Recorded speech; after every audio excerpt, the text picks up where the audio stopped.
Hey guys, I just wanted to go over one more time the advanced settings menu. So you press a little black button on the back, brings you into this brings you into this menu. So you have your key settings. So in here you can check your buttons to make sure they're all working. A, B, C, D, E, F, up, down, left, right, start, coin/select. Right now they're all working. If you thought a button wasn't working in a game, you come in here and double check to make sure it's actually the button and not some other issue. To get out of it, you follow the instructions. One player and A kicks you out. In here, you could redefine the games. So if you wanted to switch the way they were set up, you could do that. In here for gamepad settings, on the back of the board, there are two USB ports. On the bottom USB port, if you plugged in a USB hub, you could plug in two different game pads, so you could set it up to use those instead and to use those to play 4-player games. I haven't personally tested that out yet because I don't have any game pads here, but I've heard that it does work well, but it is a little picky on which game pads work.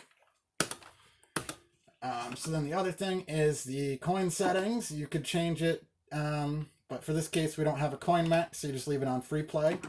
You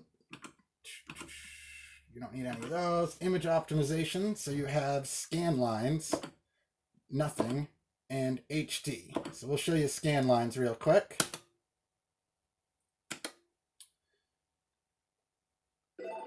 So here's the game with the scan line filter, these little lines, trying to simulate it being on a real CRT screen.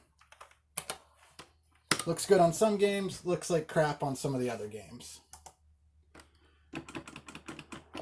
And then here's the HD filter. So it adds kind of a blur effect. Again, it looks good on some games, looks like crap on the others. So kind of just got to play around and see what works best for you. Then in here you have your game settings. So in here you can edit the difficulty and lives of some of the games. And again, just follow all the instructions on this side over here on how to do it. In here you can edit your favorites list. So any of the games with a heart on front of them is your favorite games, and that moves them up to the top of the list. With over 4,000 games, it can get time consuming to try to find your favorites, so you can put your top 10 favorites on the front to make it nice and easy to find. So you can go through one by one and add favorite games. And you can also undo them all. And edit games list. So in there, you can go through and hide different games. So if you want to narrow it down to only your top 100 or 2, or there's some games you don't like or don't want your kids playing, you can go through in here and hide the games.